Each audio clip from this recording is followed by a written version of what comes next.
Hello बच्चों and welcome to Shri Vidya Aradhana academy Nanded.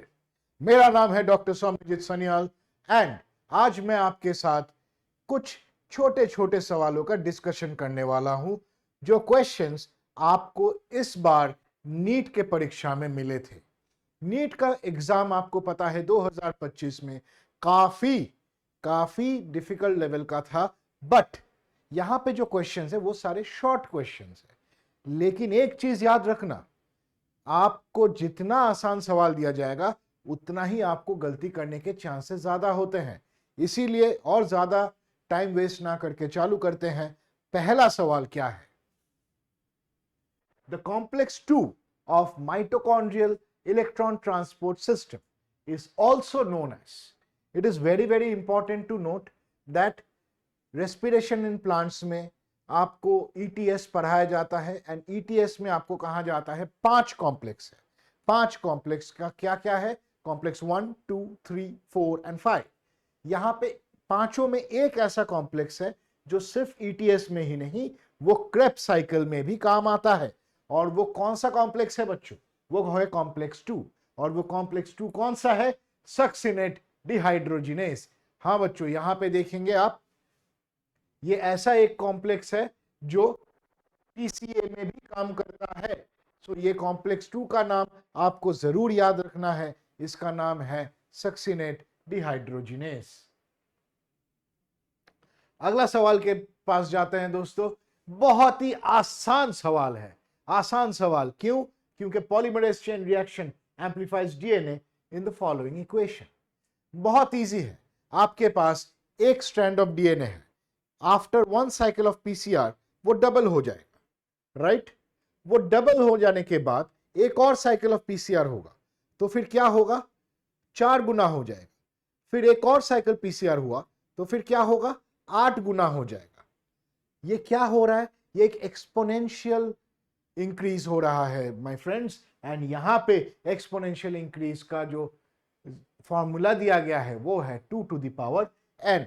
आपको यहां पे देख के समझ में आ रहा होगा, एक सिंगल टेम्पलेट कॉपी से एक राउंड ऑफ रेप्लिकेशन के बाद आपको मिलता है 2 कॉपीज, और एक एक राउंड और होता है तो आपको मिलता है 4 कॉपीज, और एक एक राउंड और होता है तो मिलता है 8 कॉपीज। ऐसे अगर हम 30 साइकिल्स ऑफ पीसीआर करते हैं, ऐसे एक एक डीएनए का डबल स्ट्रैंड से मेरे को 10 टू द पावर 9 मतलब 1 बिलियन कॉपीज मिल जाता है बच्चों। यहां पे देखिए आप, यहां पे पीसीआर के 3 स्टेप्स भी मेंशन कर दिए गए हैं। वो है डीनेचरेशन, एनिलिंग एंड एक्सटेंशन। ये 3 चीजें आपको बार बार पूछा जाता है एंड इस बार जो पूछा गया है वो काफी आसान सवाल था। Answer is option 3, 2 to the power n। ये बड़ा इंटरेस्टिंग सवाल है। देखो बच्चों, which of the following is an example of ex situ conservation? मैंने बार बार देखा है कि आप लोगों में ये कंफ्यूजन बार बार होता है, सर इन सिटू क्या है, एक्स सिटू क्या है? एक चीज आप याद रखो, इन मतलब अंदर। अगर घर के अंदर आप किसी एनिमल या फिर प्लांट को कंजर्व कर रहे हो, उसी के घर के अंदर आप उसको कंजर्वेशन दे रहे हो, तो वो है इन सिटू। एक्स सिटू क्या है? एक्स सिटू में आप उस एनिमल या फिर प्लांट्स को वहां से निकाल के एक दूसरे हैबिटेट में रख रहे हो, ठीक है? वो है एक्स सिटू। एक्स मतलब बाहर। सो यहां पे अगर आप देखोगे जितने एग्जांपल्स दिए गए हैं, इन सिटू क्या क्या है, एक्स सिटू क्या क्या है? नेशनल पार्क इन सिटू है, वाइल्ड लाइफ सैंक्चुअरी इन सिटू है, juice and botanical gardens ex situ है, एंड प्रोटेक्टेड एरियाज या सेक्रेड ग्रोव्स आपके इन सिटू कंजर्वेशन है। यहां पे आपको मैंने एक ये भी छोटा सा करके दिया है। क्या है? इन सिटू में आता है national park, wild life sanctuaries, biosphere reserves as well as sacred groves. Basically वो एनिमल अगर अपने ही घर पे सुरक्षित है तो फिर उसको हम कहते हैं इन सिटू। एक्स सिटू कहां है? हम वहां से बाहर निकाल रहे हैं, जैसे कि जूलॉजिकल गार्डन्स। आपको नहीं लगता है कि जूलॉजिकल गार्डन्स उसका एक्चुअल घर है?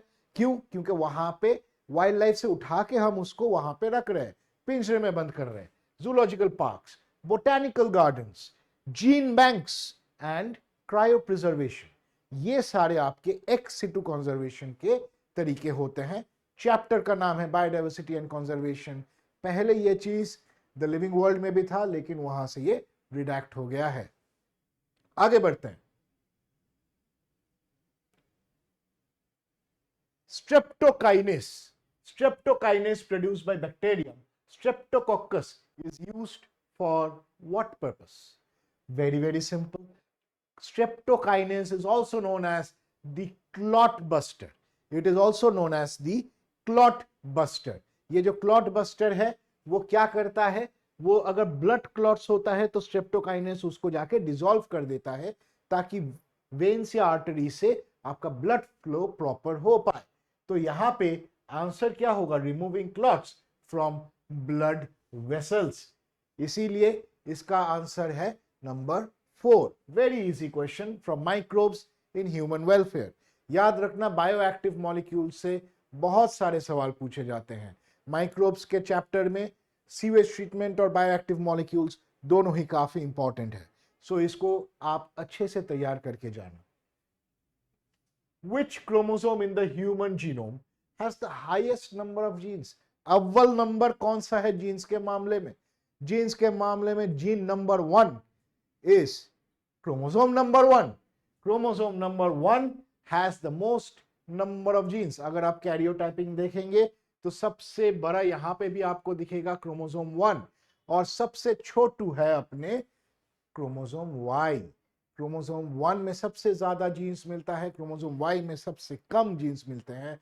एंड ये सब पॉसिबल हुआ था पता करना क्योंकि हमने किया था एक मेगा प्रोजेक्ट। वो मेगा प्रोजेक्ट क्या था याद करो बच्चों, वो है ह्यूमन जीनोम प्रोजेक्ट। ये ह्यूमन जीनोम प्रोजेक्ट की वजह से आज बहुत सारे लाइव्स बच गए हैं and in the future also बहुत सारे टेक्नोलॉजीज इसी के बेसिस पे चलेंगे। Which of the following statement is correct about location of the male frog copulatory pad? यह जो copulatory pad होता है वो सिर्फ और सिर्फ मेल फ्रॉग्स में दिखाई देता है। क्यों? क्योंकि यहां पे ये copulatory pad फीमेल फ्रॉग को जकड़ने के लिए, ग्रिप करने के लिए काम आता है ड्यूरिंग कॉप्युलेशन। एंड ये कहां पे प्रेजेंट है याद करो, it is in the forelimb. So पहले ही हमारे हाइंड लिम्ब का ऑप्शन तो कट हो जाएगा, first digit of hind limb तो नहीं है, ठीक है, एक ही डिजिट में होता है, सो यहां पे फर्स्ट ऑप्शन भी कट हो जाता है। नेक्स्ट क्या है, सेकंड डिजिट या first digit? Answer is the first digit of four limb. यहां पे आप देख सकते हो मेल फ्रॉग्स के दो कैरेक्टरिस्टिक फीचर्स है, एक है आपका ये नप्शियल पैड जिसको कॉपुलेटरी पैड भी कहते हैं, या फिर एक और होता है वोकल सैक जो आवाज करने की क्षमता है वो सिर्फ और सिर्फ मेल फ्रॉग्स को मिलता है। आगे बढ़ते बच्चों। Which of the following genetically engineered organism was used by Eli Lilly to prepare human insulin? Now, preparing human insulin was very difficult. Why? Because in humans, insulin has a pre-pro-insulin stage. यहां से cut करके एक C peptide निकल जाता है and C peptide निकलने के बाद जो मैच्योर इंसुलिन बनता है वो ए और बी पॉलीपेप्टाइड्स के बीच में होता है एंड उसके बीच में डाइसल्फाइड बॉन्ड्स होते हैं। तो ये जो सारी चीजें इसको कहते हैं पोस्ट ट्रांसलेशनल मॉडिफिकेशन, इसको कहते हैं पोस्ट ट्रांसलेशनल मॉडिफिकेशन। और ये जो पोस्ट ट्रांसलेशनल मॉडिफिकेशन है ये सिर्फ यूकैरियोट्स में ही पॉसिबल है, प्रोकैरियोट्स में नहीं। लेकिन इलाई लिली ने इन द ईयर 1983 बहुत ही इंजीनियस आइडिया निकाला कि why not omit the gene for peptide C altogether. Peptide A अलग से बनाओ, पेप्टाइड बी अलग से बनाओ एंड दोनों को केमिकली डाइसल्फाइड बॉन्ड से जोड़ दो तो बन गया तुम्हारा मैच्योर इंसुलिन। तो ये पॉसिबल था इस बैक्टीरियम में करना, which was E coli, Escherichia coli. Virus yeast और फाज में ये नहीं किया गया था, ये किया गया था ई कोलाई में, which is a bacterium. But remember this my dear friends, एक चीज याद रखना, most of the mammalian genes when expressed heterologously it is expressed in yeast. Why? Because yeast is an eukaryote. But in this case Eli Lilly ने क्या किया था, वो history है, that is answer is bacterium number 1। Okay, thank you. आगे बढ़ते हैं। A specialized membranous structure in a prokaryotic cell which helps in cell wall formation, DNA replication and respiration is nothing else but मिसोजोम। ये जो मिसोजोम है बच्चों, यहां पे आपको दिख रहा होगा कि अंदर यहां पे कुछ इन्वेजिनेशन है सेल मेम्ब्रेन का, यही आपको क्रोमोसोम सेपरेशन में हेल्प करता है। बैक्टीरियल क्रोमोसोम जो है आपके प्लाज्मिड डिस्ट्रीब्यूशन में हेल्प करता है, सेल वॉल फॉर्मेशन में हेल्प करता है। सिर्फ यही नहीं, आपको ये सिक्रीशन में भी हेल्प करता है।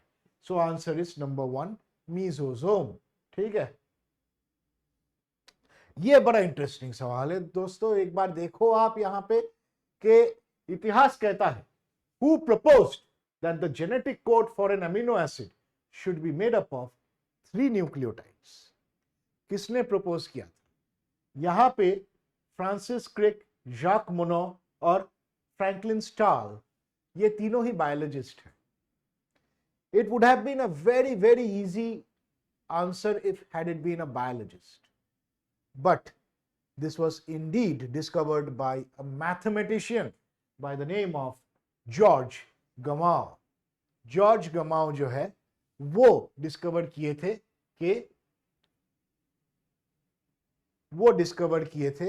कि कैसे आपका एक कोडॉन 3 न्यूक्लियोटाइड का होगा। It was a very brilliant idea. I tell you कि उन्होंने बस इतना पूछा कि आपके कितने न्यूक्लियोटाइड्स हैं, कितने टाइप के न्यूक्लियोटाइड्स है डीएनए में। बायोलॉजिस्ट ने बोला 4। अच्छा, कितने टाइप के अमाइनो एसिड आप देखते हो प्रोटीन में? बायोलॉजिस्ट ने बोला लगभग 20। ओके, सो 4 न्यूक्लियोटाइड्स का अगर मैं कॉम्बिनेशन बनाऊं तो अगर 4 न्यूक्लियोटाइड का अगर कोई कॉम्बिनेशन होता है तो फिर सिर्फ एक ही अमाइनो एसिड कोड कर पाएगा, कोई पॉसिबिलिटी नहीं है। अगर मैं 3 न्यूक्लियोटाइड का कॉम्बिनेशन करता हूं तो फिर मेरे को 64 कॉम्बिनेशंस मिल रहे हैं। हाँ, यहां पे रिपीटेड सीक्वेंसेस होंगे, रिपीटेड कोडिंग होंगे, लेकिन यहां पे आपका पूरा 20 अमाइनो एसिड फिट कर जाएगा।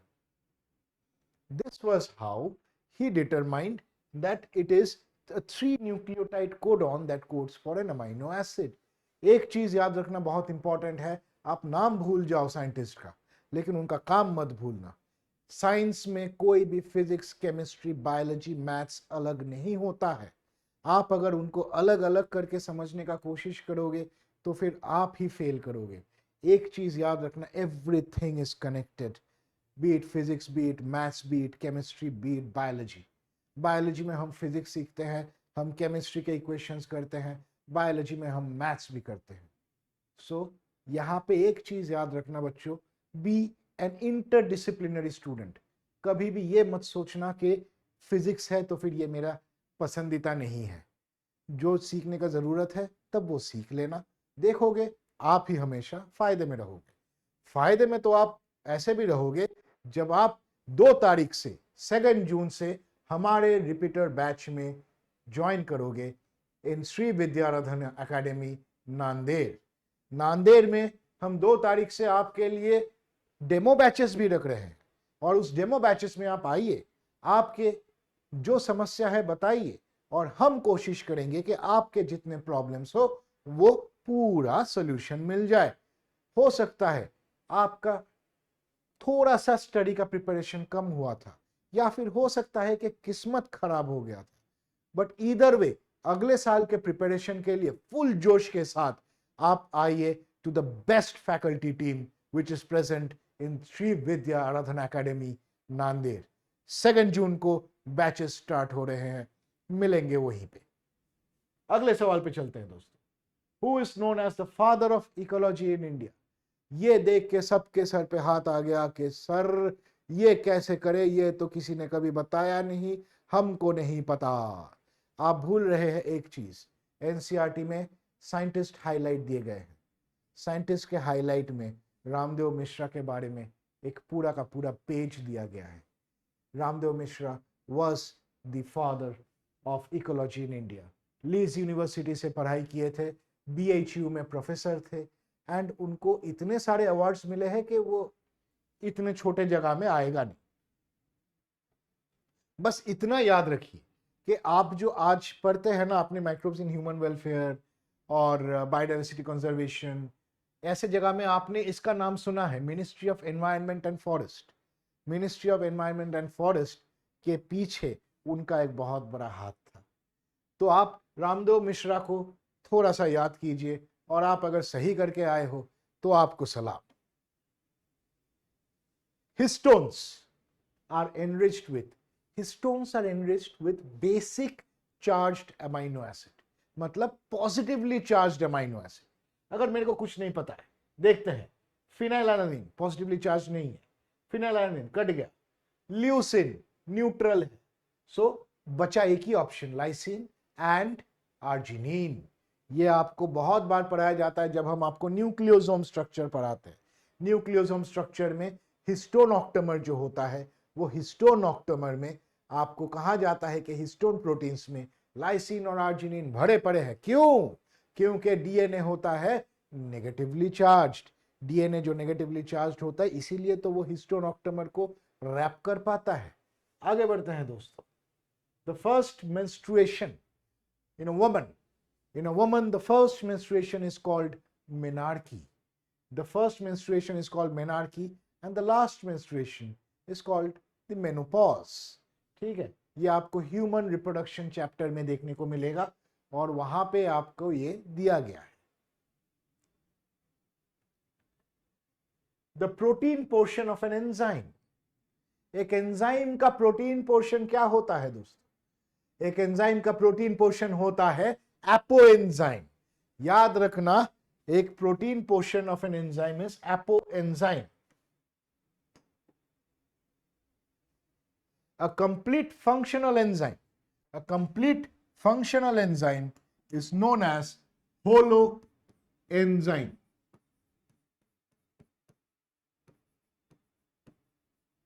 A complete functional enzyme is known as holoenzyme.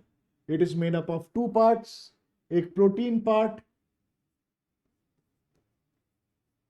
जिसको कहते हैं एपोएंजाइम, और एक नॉन प्रोटीन पार्ट जिसको कहते हैं कोफैक्टर। कोफैक्टर दो तरीके के हो सकते हैं। Cofactor can again be of two types. Cofactor can be organic in nature or it can be a metal ion. Organic जो कोफैक्टर है उसके भी दो भाग हो सकते हैं बच्चों, आपको पता है, मैं आपको बस याद दिला रहा हूं ये चीज। देखो, ऑर्गेनिक जो कोफैक्टर्स होते हैं वो टाइटली बाइंड अगर होते हैं, टाइटली बाइंड होते हैं तो उनको कहते हैं प्रोस्थेटिक ग्रुप, और जो ट्रांजिएंटली बाइंड करते हैं उसको कहते हैं को एंजाइम। आपको ये सारे चीजें पता है, बस एक अगर ऐसा चार्ट बना ले तो फिर आपका सारे समस्या का हल हो जाता है। ओके, तो यहां पे आंसर है कौन सा? Apoenzyme, option number 3। Which of the following is a characteristic feature of gymnosperm? हे भगवान, इतना आसान सवाल। Gymnos, it literally means naked, नंगा पुंगा। Sperm is another word for seed. So फिर क्या हुआ? Seeds are naked. Gymnosperm. Chapter क्या है? Plant kingdom. बहुत आसान सवाल। In bryophytes, the gemma help in which of the following? ये जो जेमा है ये मिलता है जेमा कप में। देखोगे, ये देखो, आपको दिखेगा, ये आपको जेमा दिख रहा है, जेमा दिख रहा है, और जेमा कप दिख रहा है आपको। ये जेमा कप में आपको जेमा मिलता है जो जाके एसेक्सुअल रिप्रोडक्शन करके नया मर्शेंटिया प्लांट्स बनाते हैं। तो फिर यहां पे कौन सा आंसर होगा? आंसर होगा asexual reproduction. Thank you. Next, last सवाल है, ये लास्ट सवाल में आप याद रखो कि काफी इंटरेस्टिंग सवाल है, ये इजी है, टेंशन मत लो, इजी है। Which of the following equation represents the Verhulst-Pearl logistic growth of population? Population के ग्रोथ दो तरीके के हो सकते हैं, एक हो सकता है एक्सपोनेंशियल ग्रोथ और दूसरा हो सकता है लॉजिस्टिक ग्रोथ। ये लॉजिस्टिक ग्रोथ में क्या होता है, एक पॉइंट में जाके वो सैचुरेट कर जाता है ड्यू टू आपके एनवायरमेंटल प्रेशर या पॉपुलेशन डेंसिटी बढ़ जाता है, रिसोर्सेस लिमिट हो जाते हैं, यहां पे आपका कैरिंग कैपेसिटी आ जाता है। तो इन दोनों का अलग अलग इक्वेशंस है। डीएनडीटी बोले तो rate of change of population per unit time. For exponential growth is rN r capital N and for logistic growth क्या है, देखो ध्यान से, इट इज रन कनक।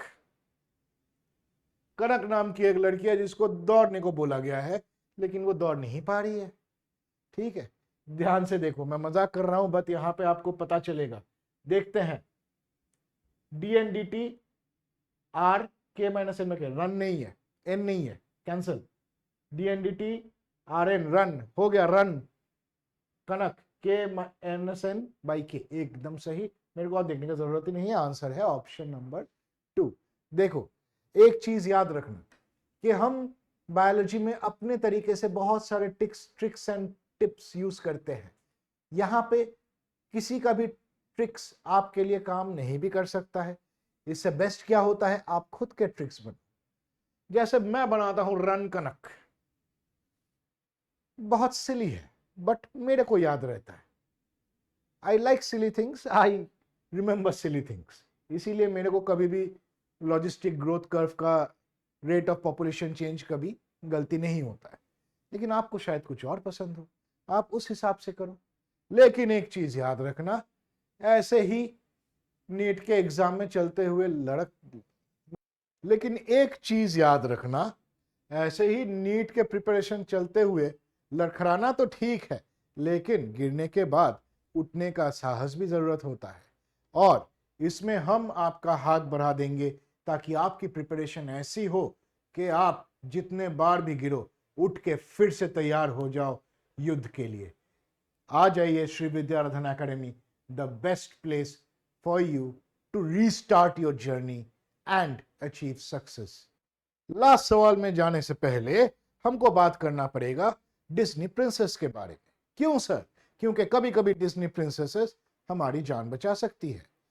क्या आपको पता है ये कौन सी कैरेक्टर है? Yes you are right, this is Moana, Disney का एक प्रिंसेस। अभी इसके ऊपर यहां पे ये सवाल किया गया है, क्या आप पहचान पा रहे हो? देखो ध्यान से, सवाल है which of the following organism can not fix nitrogen. कौन सा नाइट्रोजन फिक्स नहीं कर सकता? जो नाइट्रोजन फिक्स कर पाएगा, अगर वो पता है तो हमको यह भी पता चल जाएगा कि नाइट्रोजन फिक्स कौन नहीं कर पाता है। एजोटोबैक्टर कर सकता है, ऑसिलेटोरिया कर सकता है, एनाबेना कर सकता है। वॉलवॉक्स कब से नाइट्रोजन फिक्स करने लगा? ये तो प्लांट है ना, तो वॉलवॉक्स नहीं कर सकता है, और नॉस्टॉक कर सकता है। ये सारे चीजों के बारे में आपको कहा गया है in the chapter biological classification as well as in the chapter I believe microbes in human welfare. ये सारे जगह में आपको इसके बारे में बोला गया है। लेकिन सर मुझे डिज्नी प्रिंसेस के बारे में बताओ, मोआना के बारे में बताओ। पहले आंसर तो बता दो बेटा, आंसर क्या है? यहां select the correct answer from the option given below. Can not fix nitrogen, देखो गलती यहां पे होती है, ठीक है, आंसर तो निकाल लेता है फिर क्वेश्चन भूल जाते। तो यहां पे कौन सा can not fix nitrogen? D, D है क्या? यही आपका सही आंसर है। अभी देखो ध्यान से, फिर से नाम क्या है इसका? मोआना, है ना, इसका नाम है Moana. O for Oscillatoria, A for Anabaena, N for Nostoc, A for Azotobacter. और एम क्या है सर? एम क्या है? एम इसमें नहीं दिया है, लेकिन आपको पता है, आप बचपन से नाइट्रोजन फिक्सेशन के नाम पे पहले इसका ही नाम लेते। ठीक है, एम फॉर मीजो राइजोबियम, ये आपने बहुत बार सुना है ना। तो फिर देखो, एक मुआना के अंदर आपके पूरे नाइट्रोजन फिक्सर्स आ गए, पूरे नाइट्रोजन फिक्सर्स एक मुआना में ही आ गए। तो कौन मुआना में नहीं है? ये डी, वोल्वॉक्स। सो आंसर है डी। समझ में आया बेटा? यही हमारा लास्ट क्वेश्चन था। इस बार जो हमारा एग्जाम हुआ है वो बहुत कड़क का एग्जाम हुआ है, एंड अगले बार का कंपटीशन और भी मस्त होगा। इसी के वजह से बार बार कहता हूं, आपका प्रिपरेशन होना चाहिए टॉप नॉच, एफिशिएंट। लेकिन इसका मतलब ये नहीं कि पढ़ाई बहुत ही ज्यादा कंस्ट्रिक्टिव हो। You have to be creative, you have to be problem solving all the time. इसी के लिए मैं आपको कहता हूं कि आप आइए Vidyaradhan academy, and Vidyaradhan academy में हम आपके लिए केटर कर सकते हैं to a very good result that you deserve. 2 जून से बैचेस चालू हो रहे हैं। मिलते हैं क्लास में।